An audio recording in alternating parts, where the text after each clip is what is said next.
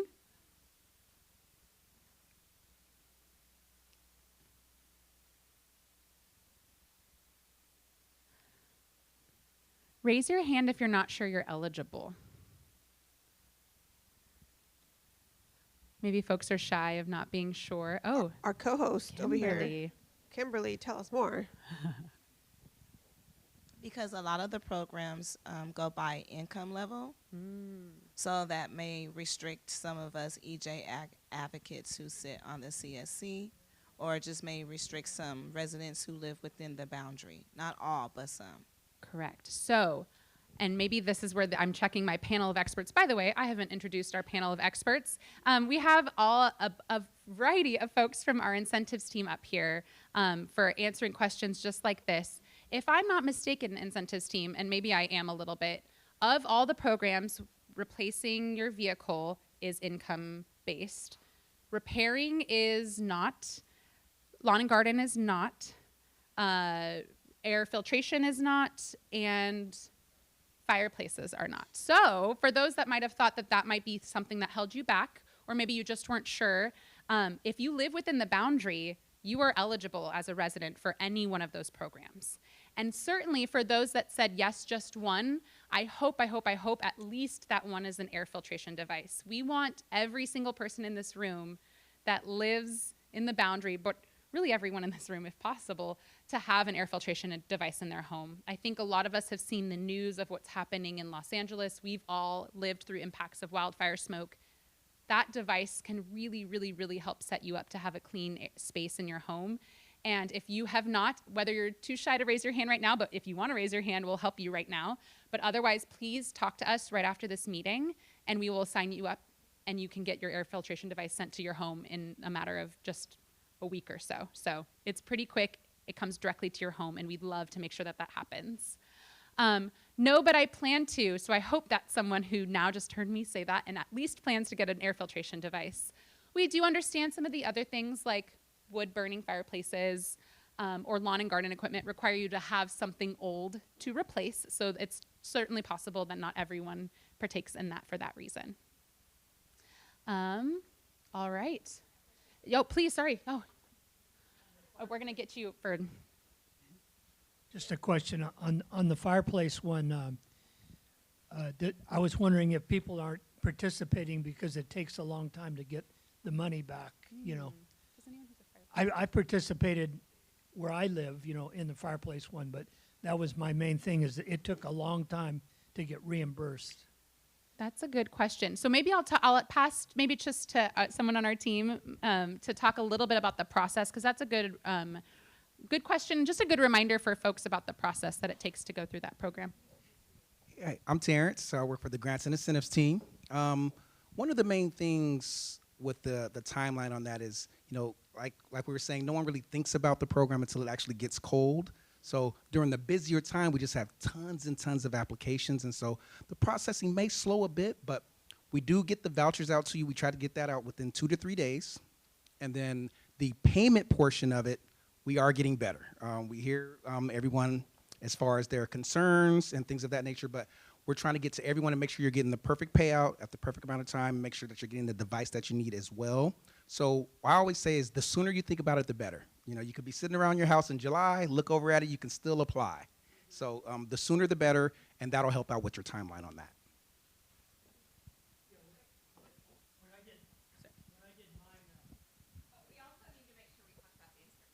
Yes, well, that's what I was going to say too, but I wanted to make sure he... We might want to clarify that. Hold 1 second. Okay, yeah. So, thank you. Yeah, so someone, earlier when I was answering Kimberly's question, there is a caveat and a little bit to what Terrence just mentioned, in that if you are low income, even though like what you get and your participation isn't based on your income, you can get an instant rebate, meaning the amount that you qualify for will be taken off before you even get out of the fireplace store. Meaning that you don't have to wait for that rebate or the money to come back to you weeks or months later, depending. Yeah, because you get approved very quickly. You know, in other words, you send in the documentation, pictures, and all that you're really getting rid of a fireplace, whatever, And that comes real quickly, but then after you get it installed, then you send in the proof that you actually paid for it and had it installed. It took like over a month. And I think that would be difficult, you know, when you put it on your credit card to go over 30 days to get your reimbursement. So I didn't know if that could be a problem here, because that would be a deal breaker for a lot of people to have to wait over a month to get Yeah, reimbursed. that's a great point. Did I miss anything on the Thank you. instant rebate part of it? Awesome. Any other thoughts or questions as to maybe folks participating or having questions?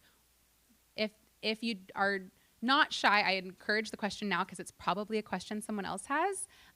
But otherwise, please make sure to talk to one of us at the end of the meeting if you still want to participate, especially if you don't yet have an air filtration device. We want you to have one. Great. All right, next question. This is a little bit different. Besides the folks on the CSC, so besides the folks sitting next to you, and maybe even besides like the folks who live in your household, do you have friends or neighbors or someone else you know that's participated in the program? Or one of these programs, I should say, at least that you're aware of.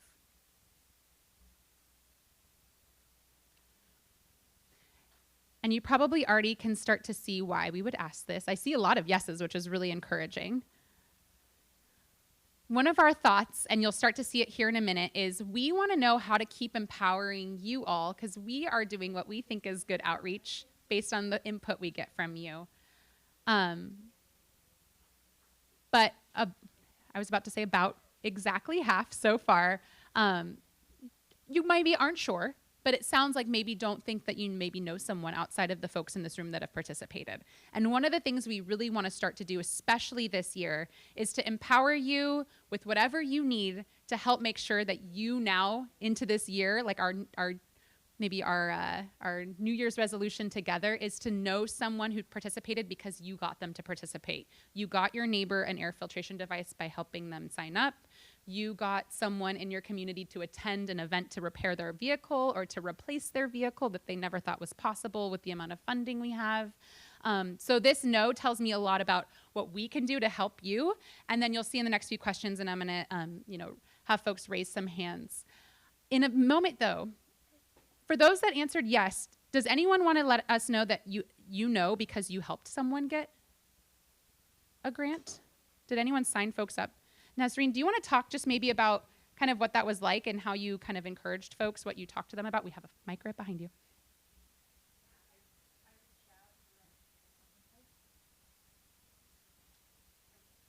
Everyone hear me? Yes. Okay.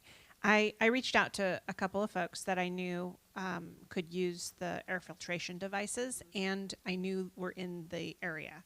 So a couple of elderly folks, and I just said, hey, I'd like for you to have an air filtration device. It's going to come to your house. May I sign you up? It's free. And then I put their information in.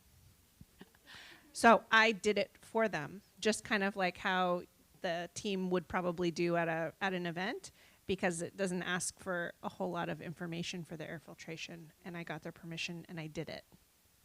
That's it. And then they were like, oh my gosh, I thought that was fake. Mm-hmm. And it arrived. Mm-hmm. And they were so happy. So thank you all. Whether you work with me or not, raise your hand if you've heard that same sentiment. Oh my gosh, I thought it was fake. That's why I didn't sign up. Air District folks have heard it. Ivanka's heard it. A lot of us, Kimberly has heard it. That is such a sentiment. And one of the reasons we ask this is, you know it's not fake. And if you are our best ambassadors. We can put out as many flyers as we want. We can put all the commercials out we want. But folks, as you all know, and you have all told us, and we totally understand, don't believe it. Don't think that there's not strings attached. And so you are all really our best ambassadors out there. So we have a few questions about that and how we can help you and how you can help us. All right, here's another one. Choose the residential measure or measures, maybe it's all of them, maybe it's none of them, that you think need enhanced outreach and education.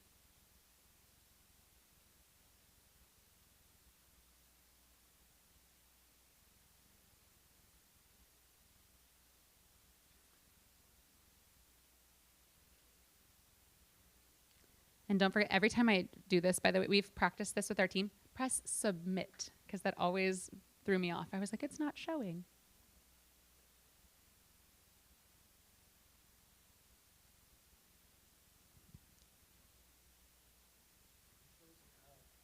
I wish there wasn't all. You can click all of them.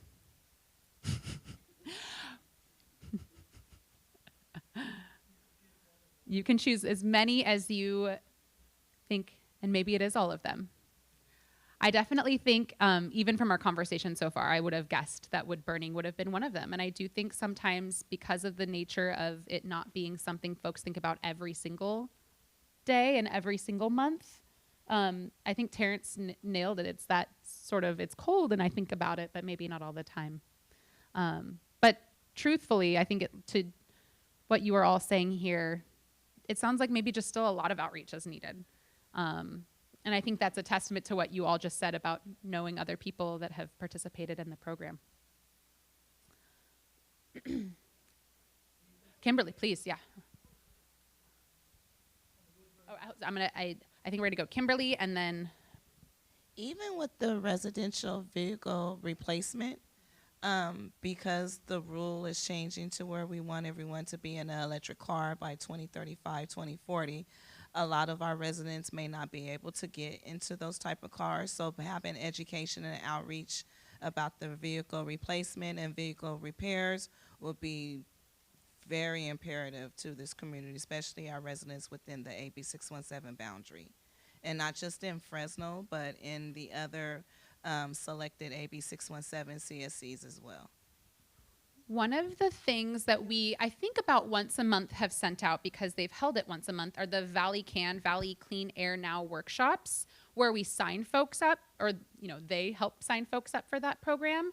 And maybe just so that it's not just me talking, can I have someone on the panel talk about what happens at those workshops and kind of maybe the educational component as well?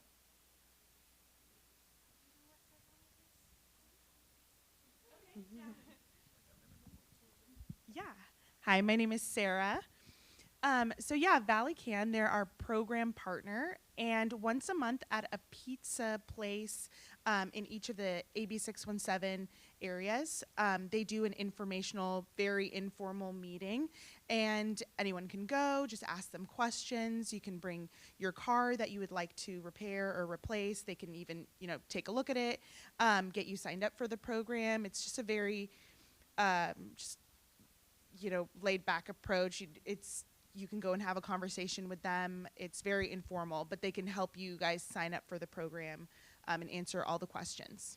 And I do think what Kimberly just mentioned is such a common sentiment of, well, folks don't know what they not only are eligible for, but also how to handle having an electric vehicle or a plug-in hybrid vehicle. And so a lot of the times that's the one-on-one education there, and folks get their questions answered.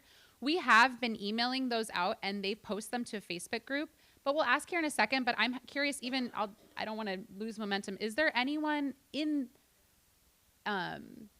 thinking about kind of the residential vehicle replacement workshops? We have a pretty good outreach mechanism. We know a lot of people are participating, but is there anything you can all think of that might be a better approach to that outreach? Oh, yeah.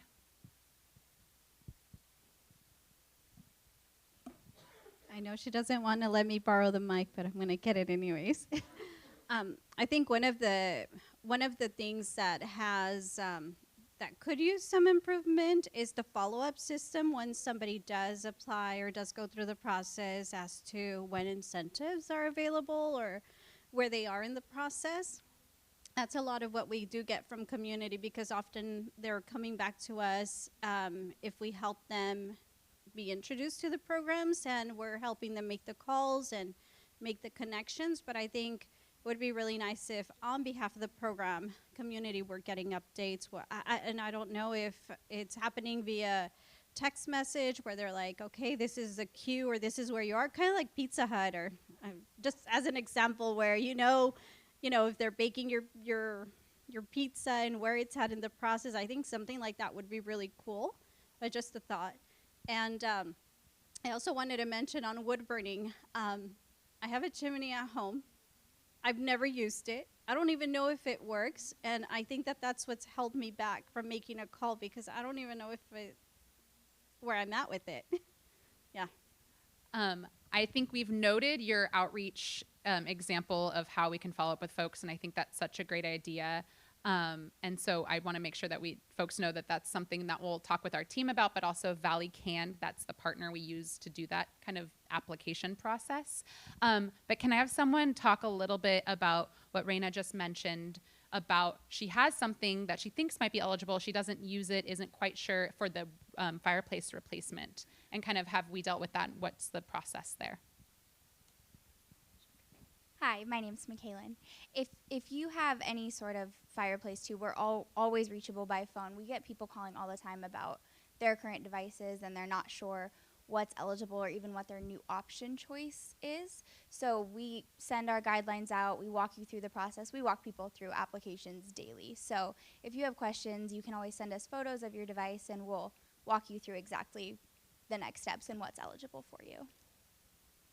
If it's wood burning and it hasn't been like formally decommissioned. Yeah, as long as it's a wood burning operable fireplace and you're wanting a gas insert, you're pretty much approved. The only thing is it depends on kind of the new device you're choosing. If you're getting a gas insert and you have an operable wood burning, you're good to go.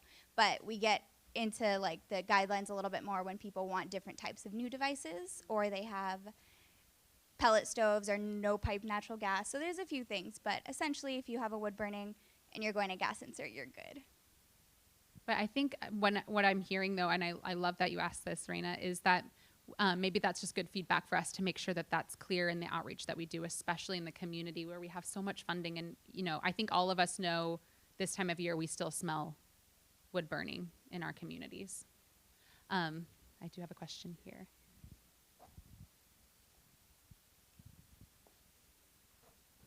I don't know, but it could be too, it might be too expensive for some people, especially if they don't have a gas line close by or electrical or something, you know. It could cost quite a bit more than what you offer, so that could be part of it.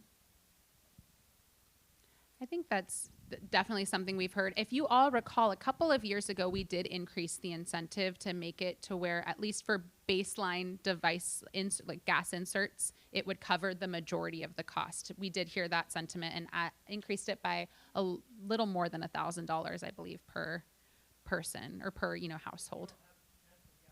Yeah. And I'll just say it out loud. He was just mentioning for the interpretation, if you don't have natural gas already there, it's just going to cost even more, and that's definitely something. You do have to have natural gas, in order to be subject to the rule that we have, it's in areas that have access to natural gas. Is that correct? Am I correct there?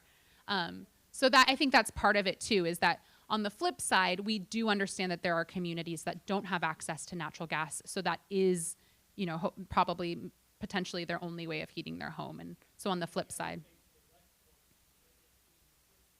sorry, we need to, just for the interpretation, if we can, she's coming.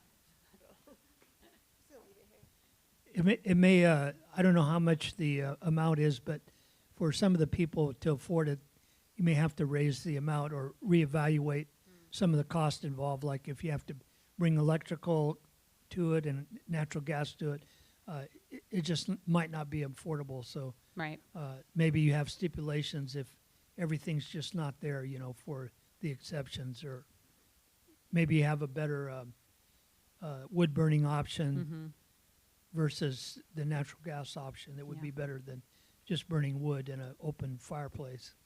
I think one of the things, and I'm so glad you said this too, we're constantly evaluating, and I think that's, you know, a couple years ago when we did increase the incentive, evaluating the cost, because we have all the data. We don't just know, hey, they paid a certain amount and we are going to reimburse them. We know exactly how much their whole operation costs. We know how much it costs for them to decommission and to install and to shop around for the insert. So we start to track the trends, and if we start to see that it's, you know, getting more and more expensive, as everything is, you know, it seems like daily, then we definitely as a management team and certainly like through our board look at that, and comments like yours, Bill, are so important for us to continue to use that to evaluate. If we start to see a drop off or a plateau, maybe like we're seeing now, maybe that's part of it.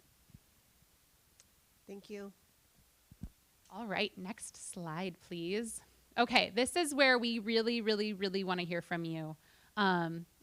Entirely want to hear from you the whole meeting, but this is the kind of what we've already talked about a little bit. What do you think is an outreach method that's most effective to help us reach our 2025 goals? I might be wrong here, but you might be able to select more than one thing. But like I said, we've been working with a lot of you. A lot of our meetings are about outreach methods. But I think so much of what we do needs to constantly be re-evaluated, and we need to constantly check in with you all. And so we want to know what you think is some of the best ways to reach folks. Maybe it's not on here, and if you select other, we're going to have you raise your hand, because we definitely want to hear what other ideas you all have. Please. All right, we have Kimberly, if we have a microphone for her.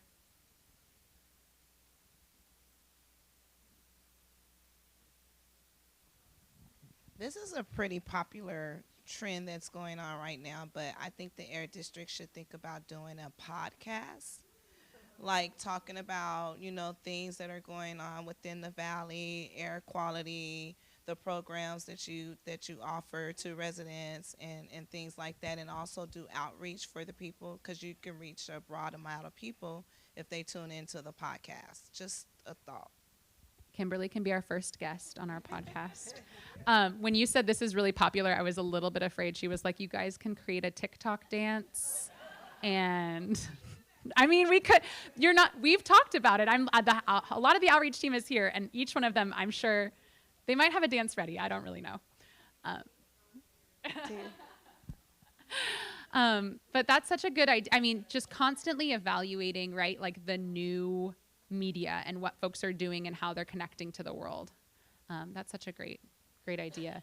I don't know, did you put other, or is that someone else's other? Oh, someone else put other. Can we raise our hand if you put other?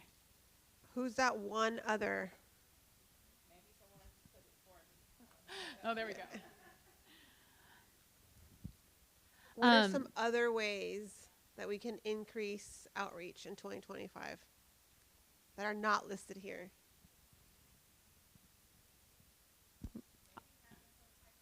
At the Air District, like a community event, and you have resources set up and booths and things like that. I'm not used to a mic. I'm a cheerleader. And just having, just a day, come spend the day with us at the Valley Air District and come learn about all the programs we have and doing outreach like that, and give tours, because a lot of people don't know that you are located right here. Interesting. So we did Community Clean Air Day, which was more of a come for the whole day event, but this is more like maybe open house. Like an open house. Interesting. Look at all these other ideas coming from our co-host. I'll do it for a small fee. She might be available. It's when we record our first podcast episode, she'll come over. I see a lot of folks pick school-based outreach. That is something we focus heavily on in the fall time frame, and we did a lot. I think we hit all the schools in the or as many schools as I think we could in the boundary during this fall season. That's been a big effort year after year in all the 617 communities, because we do know there's a captive audience. Folks are in line, dropping off or picking up their kids. We have packets ready, and sometimes it's a drop off and quickly, here's a packet of information. We try as best as possible to have conversations with folks. We also agree that that's part of something that we do. I'm going to say the word because I think it's right. Oh, first I'm going to see that we have a question. A mí me gustaría, así como dice de que asistieron el año pasado a las escuelas, pero sería como hacer un evento en la cafetería para que cuando dieran la explicación muchos padres, muchas personas estuvieran a la misma vez y no estuvieran explicando de persona por persona. Pienso yo que funcionaría mejor y más padres se enterarían de todo lo que están ofreciendo ustedes. We attend, or at least when we can, and we try to as many places as possible, coffee hours where parents come. I think it's regularly, like during the weekday in the mornings, and parents are already kind of there to meet with the principal or kind of some other administrators. But that's a good reminder. We need to keep doing those and keep those relationships up. What's sometimes hard, and I think our team has done such a good job, but it's constant, and I think all you know this as parents, sometimes we make that relationship, we go to the coffee hours, we're best friends with the people, and then the administration changes, and we have to restart that relationship over again. And so it's something we're constantly working on. Como eventos de Navidad, que es cuando hay más padres, como eventos de Navidad o entregas de premios trimestrales, hay más padres, ahí son los grupos más grandes. Right. So back to school nights, sometimes open houses, sometimes the school fairs we've gone to. But that's a good reminder to keep up, you know, when there's big events, to your point, it's not like a meeting, but more like a big event that the school is already having. No, thank you for that. And definitely a good reminder. We're constantly, like I said, evolving as we build relationships with the administrations. But definitely appreciate all of that. I think that's been really helpful. More resident support. I'm so glad so many people selected that, because that's what we want. And I think that's what we learned several slides ago, is that I think we all can probably imagine one or two people in our lives that could at least sign up for the air filtration. So we want to empower you all. Before our next meeting, this is now our action item, is we are going to assign all of us homework, and we'll send you all flyers and maybe a goal that we can make for ourselves to everyone try to sign up at least 2 people that either live near them or they know from school for the air filtration device program, or more things. But certainly we think that's the most accessible. They don't have to trade in anything, as you all know. So if we all agree to that, unless anyone wants to like auction it off and make it more people that they want to sign up, we can make it a competition, whatever it is. But I think if we can all go home and say, I commit to signing up 2 people that haven't been signed up, and we'll come to the next meeting and kind of check in and see if that's something that we all followed through on. I think that'd be amazing. Awesome. Okay. Next slide, please. All right, this one's a little bit of a different flavor. So a reminder, we just talked about how we expanded our outreach or our eligibility rather, to elderly care facilities, child care facilities. We have a list because there are, of course, if it's licensed, there is a way to kind of start to look down the list. A lot of in-home daycares in the area have been eligible the whole time because they are homes, and we tried to create a list a long time ago, and we've done a lot of outreach there. But if there's a private daycare facility or another facility in the area that we might not know about, maybe it's really small, it might not be on a list yet, and you want us to make sure we know about it, an elderly care facility, a place you're not sure if they're eligible and you just want to let us know so we make sure to do our outreach, go ahead and put it in here now.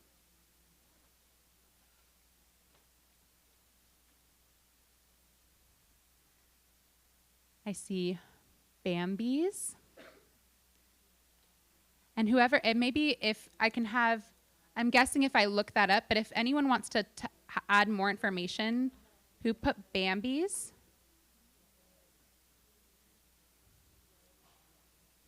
Does anyone want to raise their hand if they put Bambi's? Please. Right on Fresno Street in California. Okay, I just want to make sure we have that for the recording. Thank you, Kimberly. On Fresno Street in California? We have 2 for Bambi's. Panda's Childcare. California, and what's this church?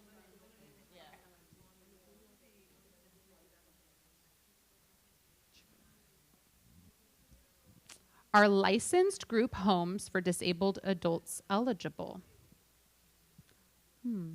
That's a great question. We'll look into that, unless we know right now.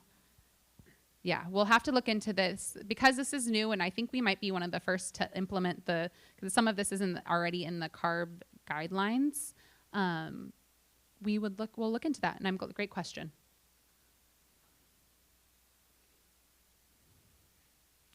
We'll leave this open for a second. I know folks are typing, but feel free to. You don't have to type. We'd love to. You can raise your hand and let us know if anyone has any thoughts or wants to let us know right now. You can also, at the end of the meeting, if you had a few that you want to either write down or you want to just come up and we can write them down at the end of the meeting. But we definitely want a list to start with that are the priorities for all of you in this room. We're going to start calling and reaching out to folks. We haven't even launched the application. We just got it approved and we'll launch the application as soon as possible.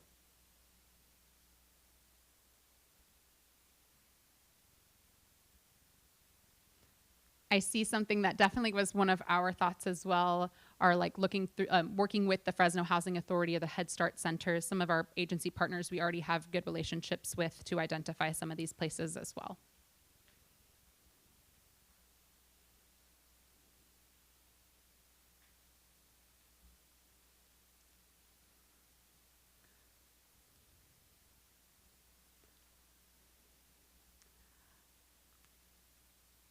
Few more folks are typing. One of the things too that I'll just kind of preview what our next month's meeting will be, we'll certainly be following up with a few of these things and letting you know who we've reached out to, kind of what the response has been, answering some of these questions ahead of time as well.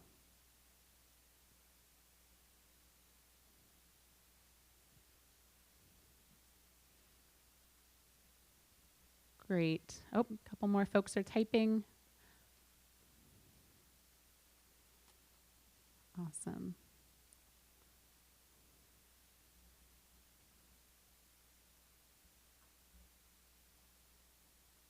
And thank you for the phone number that someone gave us. That's very, very helpful.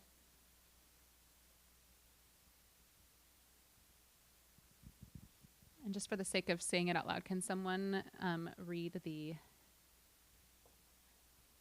At all the schools in the Fresno district, and give priority to the ones that are in the AB 617 boundary.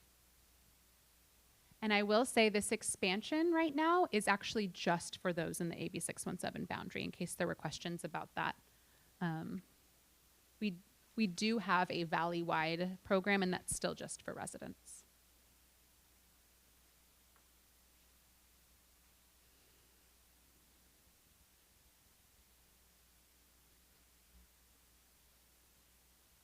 All right.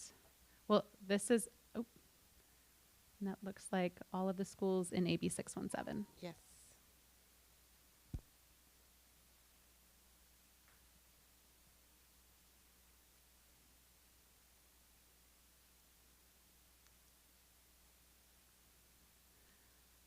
All right. Well, I think a few more folks are typing, so I'll let you type while I just kind of talk about the transition. We have now gone through all of our resident focus measures, which of course aren't the only measures remaining in the SERP. And so we do have a few measures that we want to talk about kind of once we wrap up our resident discussion. But really what I hope you all leave with today, just from this resident focused discussion piece, is that we are all in on making sure we spend all of this money, and we really have always wanted to spend this money as quickly as possible so folks get as clean air as possible, or protect themselves if it's like an air filtration device. So that really means that immediately, starting tomorrow, we're gonna call these folks. Immediately starting tomorrow, we're gonna prep packets to send to you so we can all do our homework and sign folks up for clean air rooms, and then start working with our partners on expanding some of that outreach we talked about for the wood burning fireplaces, for the clean vehicle replacement. So thank you all so much for this piece of it. This has helped us tremendously. And we'll transition a little bit to the community stuff. All right, just really a couple of things here. We have 3 measures in the community incentives that, thank you, Rocio, that have either expanded or we're really close to wrapping up, are kind of the 2 pockets that we're in right now.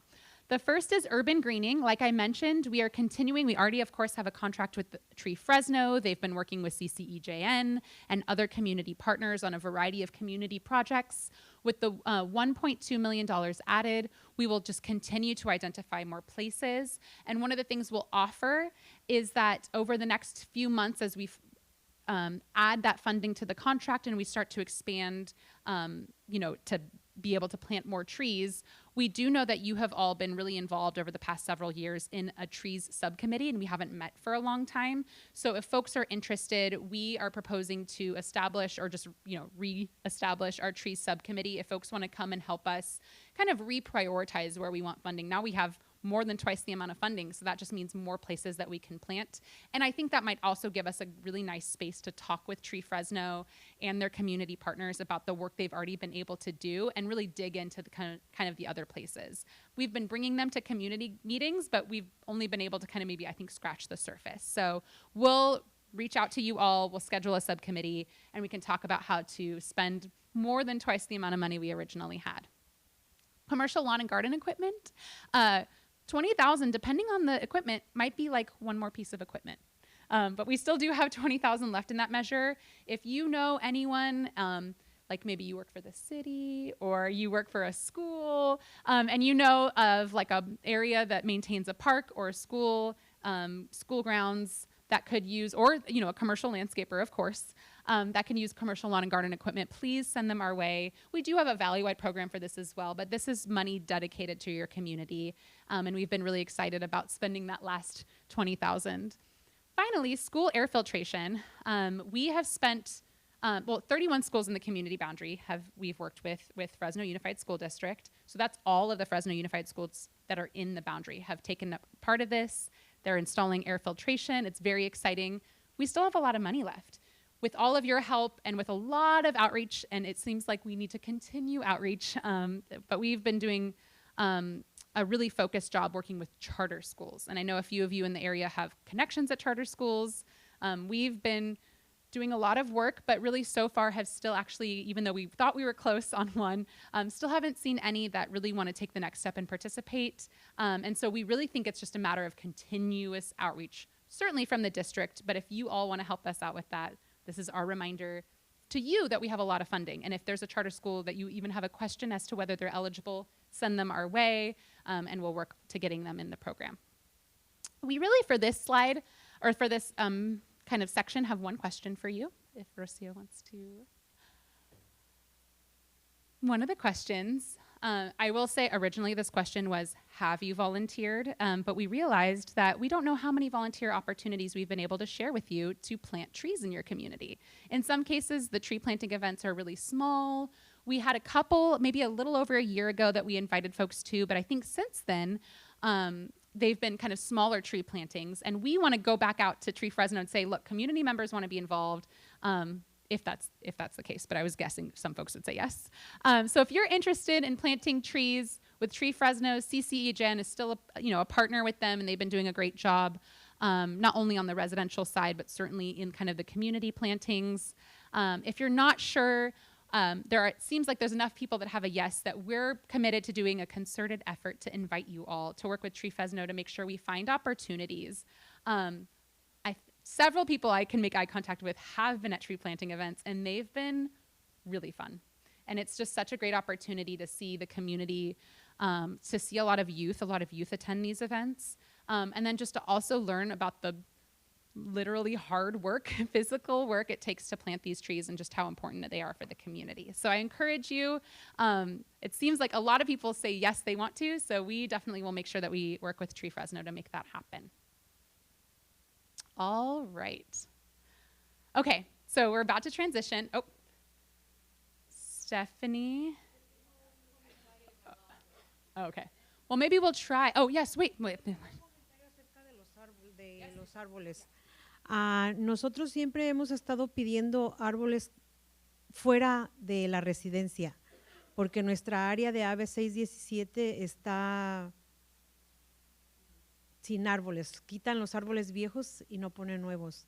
Y es lo que nosotros siempre hemos peleado, que nos pongan árboles, porque en nuestra área hay muy pocos. Hay calles y calles que no tienen un solo árbol.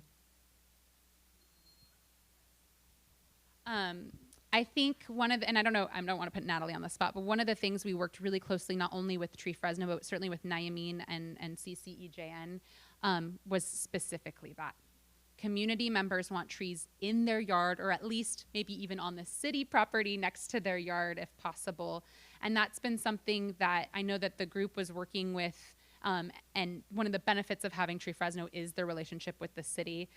We'll continue to make sure, and certainly hopefully we can make the Tree Fresno subcommittee happen, and you can be there to help bring that directly back to Tree Fresno and to the community partners.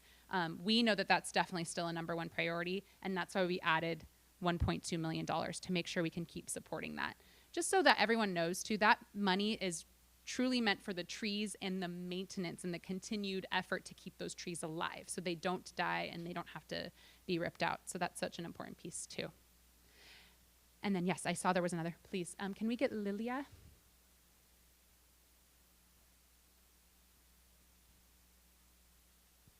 Ok, nuevamente yo. Si hay fondos suficientes que están diciendo, la comunidad también del sureste de Fresno están diciendo que prefieren poner un árbol frutal adentro de su casa que un árbol que dé sombra. Yo en lo personal tengo 14 árboles frutales adentro de mi propiedad y no tengo ninguno afuera. Tengo 8 meses solicitando 5 árboles en la calle del área de la ciudad.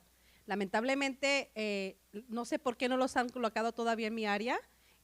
Tengo regadíos, tengo los sprinkles prendidos cada vez que me permite la ciudad, entonces los árboles se estarían regando. Entonces necesitamos más árboles, pero como dije ya anteriormente, árboles frutales adentro de nuestras propiedades y árboles de sombra en la calle. That's just a good reminder. And maybe one of the things that we also put on that agenda for that subcommittee is the types of trees that are eligible. And I don't know this off the top of my head, so I don't want to speak out. If fruit trees are eligible, maybe that's an effort we work with Tree Fresno. It is possible, though, and I just want to say it out loud as we go back and look at the guidelines, because we want the trees to be drought tolerant, it needs to not take up too much water for the reasons that we don't want them to die, we want them to thrive, we want to make sure it doesn't overtake kind of the water issues.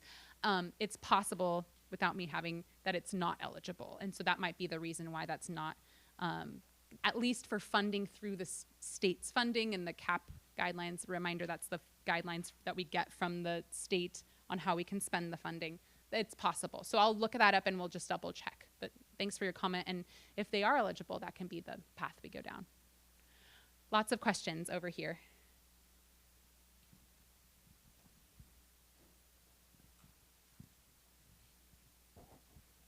Hola, buenas tardes. El comentario sería, ya que, o sea, llegar a un acuerdo con la ciudad, cuando remueven un árbol ya sea enfermo por alguna razón, que todos los árboles están enumerados, así de la misma manera, remueven uno y siembran inmediatamente el otro. Sería lo mejor, así ya están quitando una sombra mientras está creciendo la otra. Sería lo mejor, y así como se ha dicho, mejor tener los árboles fuera, que es donde se necesita la sombra, en vez de adentro. Es mi comentario. Yeah, definitely. Great. Thank you for your comment. Hi, I just wanted to kind of add on to what she said. I think maybe in the subcommittee we could really push for the city's presence there, because I think that's been like a huge problem where there's a lot of dead trees, there's sick trees, and like the city isn't doing enough to replace these trees. So I think pushing the city to, you know, be more on it in terms of like their urban greening, just because right now I feel like that's one of the difficulties. And even getting a system like what Araceli said is to get like sidewalk trees too would be important. Thank you. And I'm going to have you first. So definitely we'll note that. I think that's such a great reminder. And I think a couple reminders even for us as a district. It's not just about what we do to make sure that the trees that we pay for through the SERP survive, but how do we also make sure that the existing trees survive? Because if we're just planting trees but other trees aren't there, then are we really increasing the tree canopy in the area? Great suggestion, and we'll definitely make sure to keep the city informed and make sure that their presence there, they know how important it is. Any other questions? I don't want to go on until we address those questions. Hopefully, everyone here is present. And we're going to do another raffle this time for, we're going to do this for the air purifier. So, Rocio.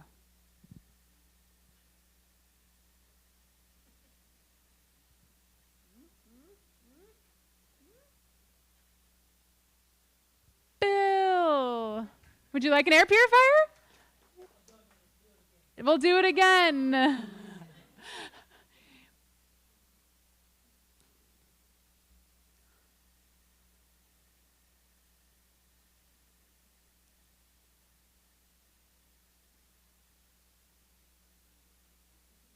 Kimberly.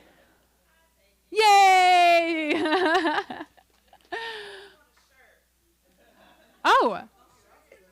Oh, we can get you a shirt. You don't even have to spin. We'll bring some shirts, yes.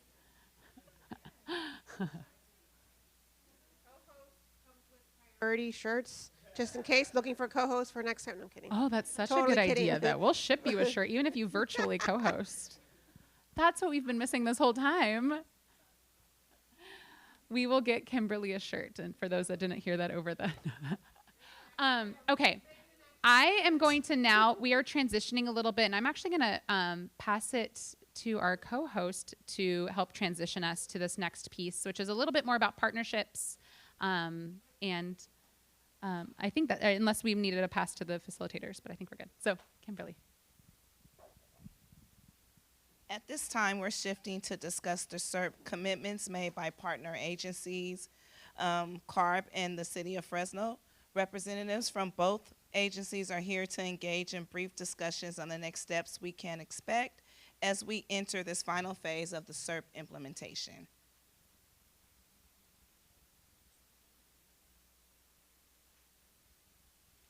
Want me to read this one, right? So, partnership measure highlights. Land use process. Cities and counties are solely responsible for land use and local development decisions, guided by policies set in general plans, zoning, ordinance. District commitment to supporting land use agencies and community members in engagement efforts. Community involvement, including community steering committee, engaged with the city or county through their public process. So this is pretty much a slide on what the Air District can support us on and what they can do. I asked for this slide to be in because whenever there is a land use measure or a land use item coming across city, where all, us as CSC members want the support of the Air District. So this is a slide of what they can support us on and what they cannot support us on. So we're gonna see the slide a lot as CARB and the City of Fresno is talking, but make sure you take a picture of it or save it on your slides. That way we'll know what we can ask for moving forward. And I just want to thanks, Kimberly. And I just want to thank Kimberly for, always being an incredible co-host. We haven't counted the numbers. I think she might have been our most frequent co-host, but we will, we'll do an official tally after tonight. But not only for that, but I think really highlighting as we prepare for the meetings, how Kimberly sort of envisions conversations going and kind of what she wants to help set up the discussion. So as she mentioned, this will help us transition to a couple slides from now, but we wanted sort of as a transition to when we talk about partnership measures, when we talk about mobile sources versus stationary sources, or when we talk about land use jurisdiction versus like outreach support, this was kind of the slide that we thought would make sense. So before we really dig into some of the city commitments and some of the great stuff that we've been able to do in partnership on that side, we did first want to talk a little bit about CARB. And if we can go to the next slide, Rocio. This is a highlight and a really brief highlight, as you can see. This is like 4 bullets to summarize what turns out to be years and years of work by the California Air Resources Board to do a lot of regulatory efforts to help reduce emissions in the community. And actually, all of these regulatory efforts have already been approved. I know that, I'm sure there's folks that have read some news about other things into the future, but that have already been improved and implemented that have already resulted in reductions in your community. They're pretty varied. Some of them have to do with cars or trucks. Some of them are more about like enforcement of the rules. Some of them are more about small off-road engines. All of these, it's been a while since we've talked about. And so one of the things we wanted to do is we wanted to make sure we didn't go another, once we shift to quarterly meetings, we don't go another year without having you have an opportunity to really engage with CARB on more of the regulatory stuff. We know that's important to you, and we know we haven't really reserved a lot of space for it. So while we aren't going to sit here and have like a full presentation today, we do have Jennifer Magana, as you know. She is your community liaison from CARB. She is here to listen to you, or even as we go to the next slide. The CARB is committed, should the CSC want, to come to our next meeting and have an in-depth discussion with you all on mobile source regulations. Whether they're regulations based, on these 4 that they've already implemented, maybe some things into the future.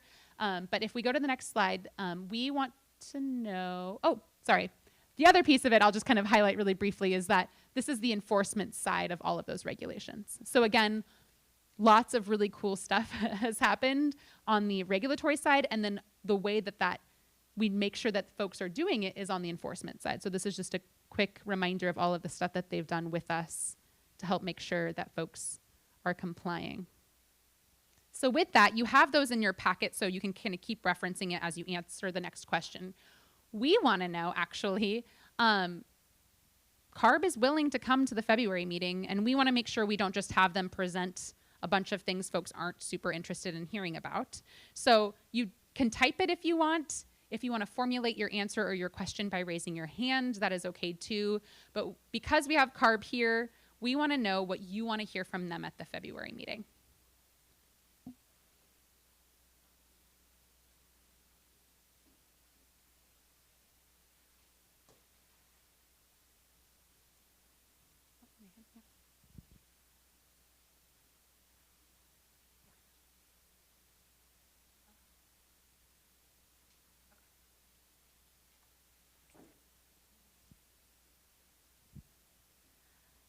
One of the things as you're filling it out, and I believe you should be able to fill out more than one thing, so feel free to add as many as you want, is if you recall, there was that, they called it Peaks, that monitoring effort they did with the trucks, and they kind of had like that drive-by, almost like monitoring system. Feel free to, in this, also point out places where you think that needs to happen, because that can also be a place where we give feedback to CARB. I'm gonna read some of these out loud. Folks want to hear about the 2024 annual PM 2.5 standard from CARB. What is the plan for 2025? And a recap of 2024. So it sounds like maybe similar to what we've been doing, like what did we do last year? What's our plan for this year? Updating indirect source rule. How do we know if it's effective like the South Coast one?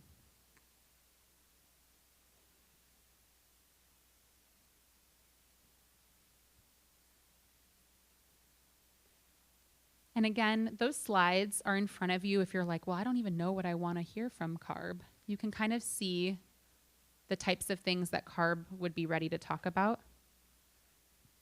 Inspection and maintenance of trucks, impact of regulations and how that supports enforcement in the community by CARB and Air Board.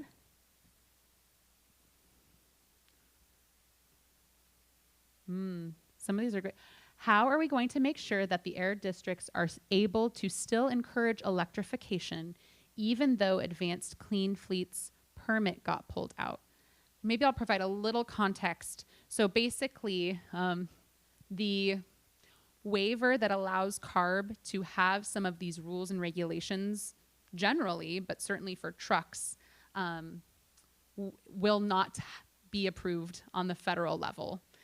Certainly that's related to the incoming administration, and a lot of folks are concerned that if that doesn't happen, well, how are we going to make sure that the fleets that we have of these big diesel trucks are going to be the clean fleets that we need them to be to meet all of our clean air goals? Can I have someone? Yeah, I think there's a confusion on the middle one. It says that they would like to see a system, a complete house filtration system where there's central air installed in people's homes. So I think that's a desire for something for CARB to talk about. And also looking at heavy duty trucks enforcement and have more permanent air monitors established as opposed to the mobile monitoring units. Looking at land use and air quality, what updates are there on enforcement and results? And then I don't know if there's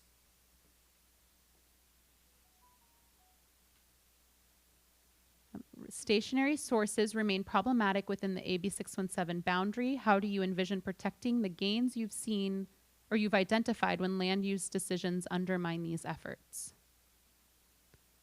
The air quality and the mobile vehicles.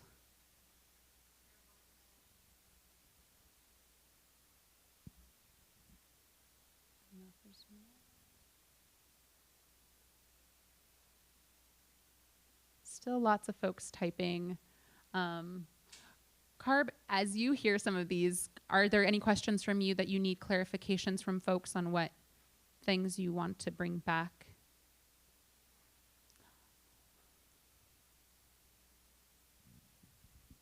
Thanks, Jess. No, I'm not seeing anything that we need further clarification, but we are definitely eager on obtaining locations, like you just mentioned, for peaks deployment and roadside inspections. So definitely send those our way. So if not now, maybe that's a specific ask we can ask you to think about.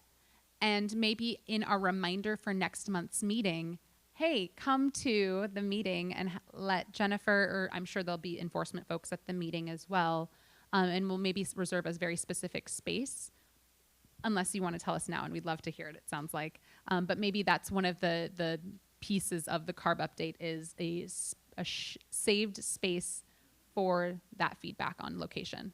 Yes, and the roadside inspections and the peaks deployment is planned for February, March, so we definitely have some time.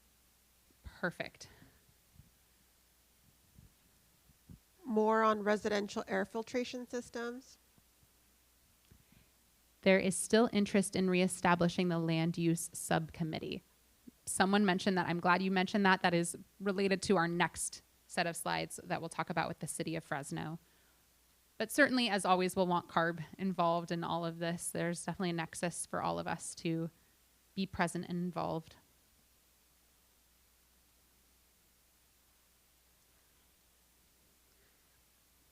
Does anyone want to clarify anything they said, or in the way that I think, trying to characterize some of the comments? I want to make sure I didn't mischaracterize.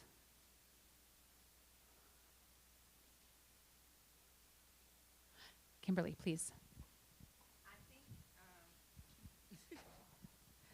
I think a recap of what has already been done in 2024 would be helpful to the CSC, as well as what's up and coming, especially around air quality and environmental justice issues. I think that would be helpful to the CSC. So that's why I put a recap of 2024 and what's coming in 2025. And I think related to what I mentioned, I think it was someone else's, or maybe it was yours as well, a question about the waivers. I think that question and answer are going to be very different starting, today and into the future. So I think that's a very topical point. Yo puse dos comentarios en un solo cuadrito y solamente miré uno. El segundo fue que me gustaría que aumentaran los camiones en el distrito unificado, porque necesitamos más comodidad para nuestros niños cuando se traspasan de un lado a otro, principalmente con las contaminaciones que hay en tiempo de calor y en tiempo de frío. School buses, so more school buses. So that's definitely something, great comment, Lilia. We've worked on, I'll just kind of as a district answer, because I'm not sure, it's definitely less CARB and certainly on us. Through the incentives that we had in the CERP, feel like we exhausted as many districts, or at least the buses within the districts that could transition to electric. But we'll never let off the pedal, not to be punny, but we'll always keep looking out for that. And the fact that you just mentioned it, we'll just make sure to do another round of outreach. There is still funding throughout the CERP even that we can move if folks are interested. No tanto por el acelerador. Para algunos padres que estamos aquí presentes, hemos sido partícipes de cuando van a los niños a algún campamento o a un paseo y nosotros se los acompañamos.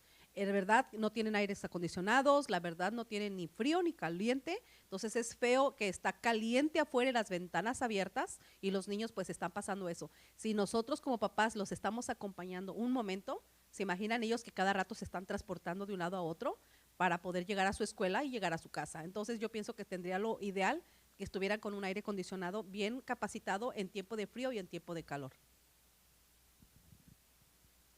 Thank you. Now that's a good reminder too, as part of our outreach, or even just checking in. I mean, if they're getting a new electric bus, those are newer and have newer ACs. But to your point, even the older buses that they're not replacing, how do we maybe work with them to make sure that they have clean air just in the bus itself? If they, can't replace it maybe because it goes too far for the electric bus part, at least have the clean air on board by, having an operating AC. That's such a good point. Any other question for CARB or for us while we're here?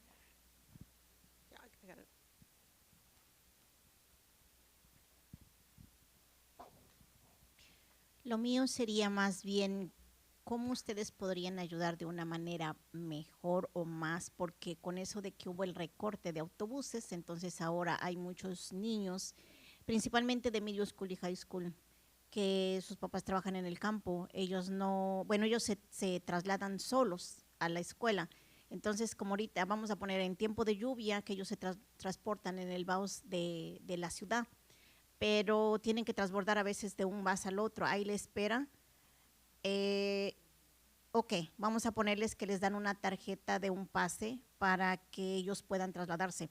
Pero si ya pasa vamos a poner de las 8, ya no es válido. O les dan un pase y ya no es válido. Ya tienen que pagar vamos a poner de su bolsa. Y si apenas se alcanza, entonces sería mejor que apoyaran más con otro, pues, bus pero escolar. Esa sería más mi petición. Thank you. Typically what we've been doing, but definitely always room for continued like looking into new options, is we fund replacing existing buses, because the primary goal is to remove a current source of air pollution and put in something that's cleaner. So the way our bus program works is we're not actually giving money to schools to buy just brand new buses and add to their fleet. We want to make sure that if they get a new bus, it's because they're taking away an old diesel or gas bus. So right now, that's how our incentives program works. We don't buy new buses for them. But, to your point, and we've heard from other folks, increasing the availability of the buses or active transportation, maybe through the city, or ways that we can partner, might be another creative way. Right now, the way that the SERP or the funding from the state or even from the district works is that it's not for new things, but just replacing things. But we're definitely going to take that comment down as maybe another way to partner into the future. We're definitely forward looking and want to make sure that there are other options for folks. Hey, I just have something to add about like the statewide implementation plan, the SIP, and the update for the annual 2024 standard. I think just having a space where we could talk about like why the federal government lowered the standard from 12 micrograms to 9 micrograms, and it's important because they found out that 12 micrograms is actually just way too dangerous for anybody to be breathing, and the fact that the valley still hasn't attained some of these deadlines, or we're still breathing way more dangerous particles than we should be. I think if CARB can kind of talk to that, I think that'd be really important. Thank you, Natalie. We have Bill.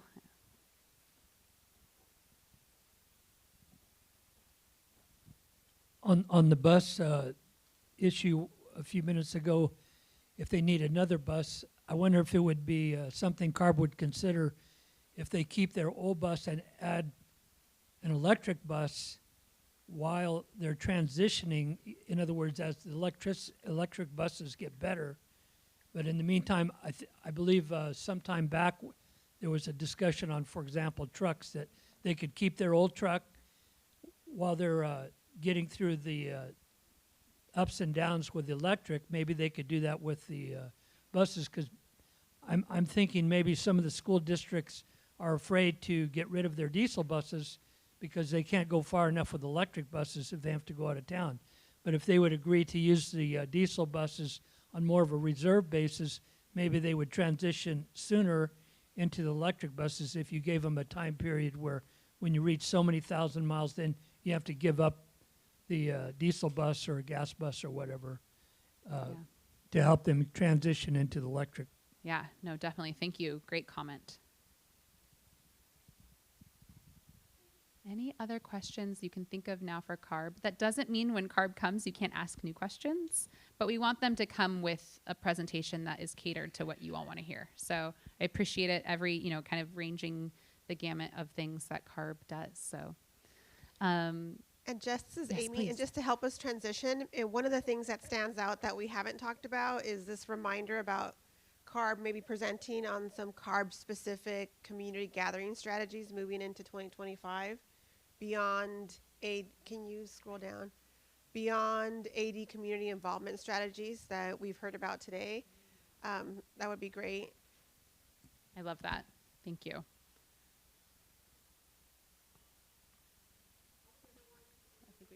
Spanish are the ones that we've heard about, and we entered some of the ones that Lilia mentioned that weren't already on there. Awesome. Thank you for doing that. Great. All right. All right. I'm going to transition us to some of the progress that we've made, and maybe, Rocio, if you can close the, thank you. Just as a reminder, this is definitely not a comprehensive list, but certainly a comprehensive list about the outreach on all the public tools that the city of Fresno has worked with us on and really worked with you on and responded to you all on. And then we have a question, but then also a few questions that we want to ask of you and see what we can work with the city to bring back to you as a reminder about these. I think what I learned from today is that no matter how many times we get a chance to meet with you all and talk, there's so much information at every one of these meetings that not everyone has signed up for the thing or got the air filtration device. And I think that's true for some of these. So I'm just going to read a couple. We worked with a lot of you over really the course of several years to figure out how folks can get notified about projects that are coming up with the city of Fresno. And through a lot of back and forth and definitely some negotiation, the city of Fresno has an email that you can sign up for. And I get an email sometimes every day, sometimes, depending on when it happens, where they will notice directly to your inbox upcoming projects that are happening in the community. And so if you haven't signed up and you are interested in that, please sign up. But there are also other portals and other avenues to hear about either upcoming land use projects or just large projects that are under the city's review. And these are reminders. Some of these we talked to you all about. Like, do you guys remember our Vang Pao days like 5 years ago? It is crazy that was like, didn't have kids and now I have two. So, but some of these we talked about way back when. And so one of the big things we wanted to do is remind you that they are things that we've brought to you, but some of you weren't on the committee because some of you are new relatively. You weren't with us in the Vang Pao days. But just remind you that there are other things that we can ask the city to come back and provide some training on or some reminders on. So next slide, please. Our last question, but definitely not the last point or chance to engage right the second, is have you signed up for the City of Fresno planning notices? Don't forget. Oh, yeah, sorry. You might want to, I don't know if we need the QR code again. I think if your phone went to sleep, you might be able to just like wake it up. Now, it's possible that if you're a not yet, that you just aren't interested, and that's okay. But for those of you that the answer is not yet, we are going to follow up this meeting with a reminder on how to sign up, or you can send us a note and just say, please sign me up, and we can work with the city to get you signed up. I didn't know I could. Hopefully you now know that you can. And it's really easy. And again, we will send out a reminder and we'll just even say, hey, reply to this email if you want us to sign you up. We'll sign you up and you'll get those notices.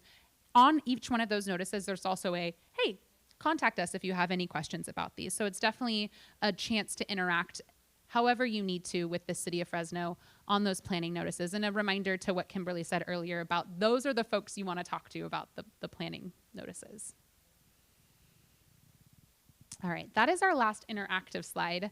But I will say, as always, we do have someone, I think for 71 meetings, we've had someone from the city of Fresno. Greg has been with us since the beginning as well.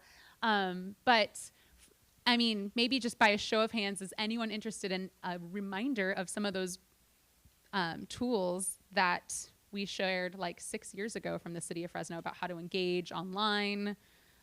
Maybe folks aren't super interested in that, I get that, but if folks are interested, raise your hand and we can bring the city back for one of those engagements, a training on how to use those, a reminder. Awesome. So I'm feeling some general, so that's something we can work with the city on. It's an opportunity, and I don't know if the city wants to respond. Oh, we do have a question first.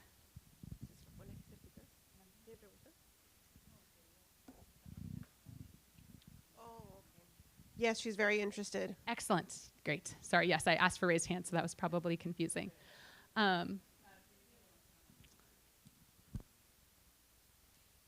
Great. Greg, maybe I can put you on the spot and just ask if that's something that we can work with your team or, obviously Jennifer, whoever else in the city of Fresno to come back to the committee. Absolutely. And Jennifer couldn't be here tonight. She's at a planning commission meeting. But yes, we'd love to show folks how to sign up for that system and how to interact with it at any time. Okay. And then Great. I had one other. So on the young lady over there talked about the tree replacement and I think the action item is development of a tree replacement program in the neighborhood. The city does not necessarily do inside neighborhoods. We do major streets for the most part. Okay. And that's maybe certainly where that partnership with Tree Fresno and all of the work that we can maybe do with our funding could be kind of the gap fill for that. Thank you, Greg. Any other questions for me or for Greg while we prep for that? You know, again, bringing back a partner for some of that. Michaela, hello, by the way. Yes, quick question. Could you remind us with the city doing the major streets you said?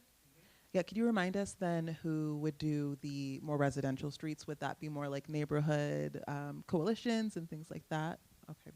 Okay. Thank you, great question. I'll give her the mic. Yo también tengo un comentario más o menos parecido porque yo he visto que sí han hecho plantaciones de árboles, pero en el norte. ¿Y por qué para el sur, que lo necesitamos más, nunca lo hacen? I definitely think, especially those of us that have been a part of this committee for a really long time, that is something that gets heard a lot, and definitely something we definitely want to keep working to add more funding. And we're so, again, grateful for all of you and for our board for letting us add more. Those that were in the beginning, I'm not shy to say we're not going to add any funding to trees. So Creo que todos tenemos el mismo derecho porque todos estamos pagando taxis. No solo la ciudad del norte, sino todos pagamos taxis y creo que todos tenemos el mismo derecho de tener el mismo aire limpio y no nada más los que viven rumbo al norte, siendo de que nosotros tenemos más contaminación y somos los que menos tenemos. thank you. And that's definitely, I think, a comment more to the broader kind of the way generally that the city or county or whatever has their tree planting projects. And I think, you know, maybe on the bright side, a good reminder that we have this funding, but I think maybe the sentiment I'm hearing is that it would be great if we didn't even have to use that funding for that. It would be great, you know, if otherwise it would come to the city or to that part of the city equally. But I do want to appreciate all of us, and I think that tree subcommittee is going to be really active in helping us kind of identify further places to plant trees. So thank you for that. Any other questions or comments? Natalie, I'll just... Sorry.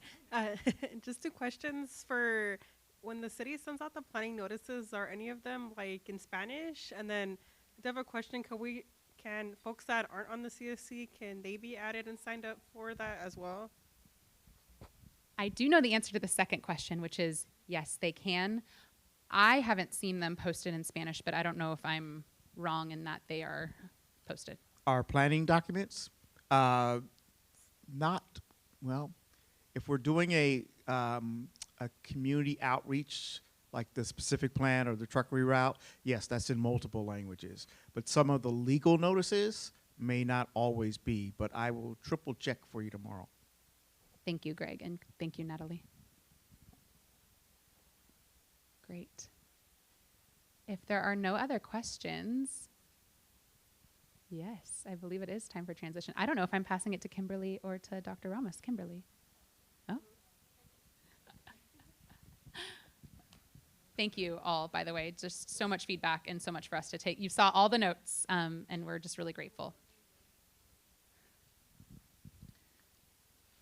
I thought I was going last, wasn't prepared, but I just want to thank you all for coming tonight for this in-person meeting, the first meeting of the year, and we're in person, so it's good to see everybody this year, and thank you for the participation. I'm glad that the slides worked well and you guys were able to engage with it because we were a little worried about that, and I'm looking forward to all the work that we got ahead of us in the upcoming months to come. And Happy New Year's to everyone. Thank you. Really? Yay, thank you.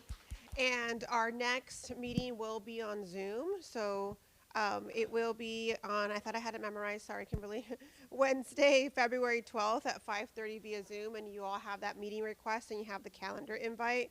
So we'll go back to that regular schedule. And then the subsequent meeting will be in May, and you should also see the meeting request available to you in May. A few of you, when you checked in, who are part of the stipend program, did also check in with our Harder and Company team to ensure that you have all the tax documentation. So this applies to only residents that are part of the residential program. So please do make sure that you check in with us if you're part of the residential stipend program so that we can ensure that you have all the proper tax documentation. At this time, we're going to transition to public comment. But before we do that, it looks like James has a hand raised. Just quick question. So 5 total meetings this year, calendar year? Check. Regular CSC meetings, yes. However, I know we already have a tree subcommittee meeting we've talked about, but that's correct. We are transitioning. Well, I guess 5 would be I'm trying to add. The fiscal plus year, this you mean? one, yes. We are going to quarterly, but that starts in February after our last meeting in February. So I hope that helps clarify. Thank you for, no, great question. And we will send out the more regular meetings ahead of time. Right now, we just have our May one scheduled, but we'll send so everyone can plan out their life, especially if you're coming from, I don't know, Stockton. We do have a meeting next month. So just to clarify, next month is the last of the first 5 years of implementation. So that'll be the 72nd meeting. And then we'll transition to quarters. So our first quarterly meeting will be in May. So you'll just miss us in March and April. You get a break. And then we'll come back for our May meetings. You'll get more Stockton time. Yes, absolutely. Can we do a fun raffle before we get to public comment? Is that possible? Yeah, let's go for it. All right. Let's get a drum roll.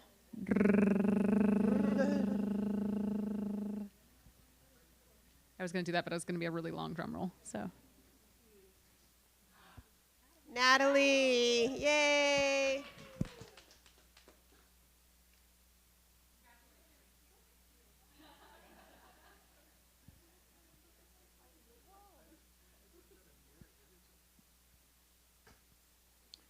So at this time, we're going to open it up to public comment. Anything that you all would like to talk about, introduce at this time would be the appropriate time. Kimberly wants to show off her new air filtration system. I see that.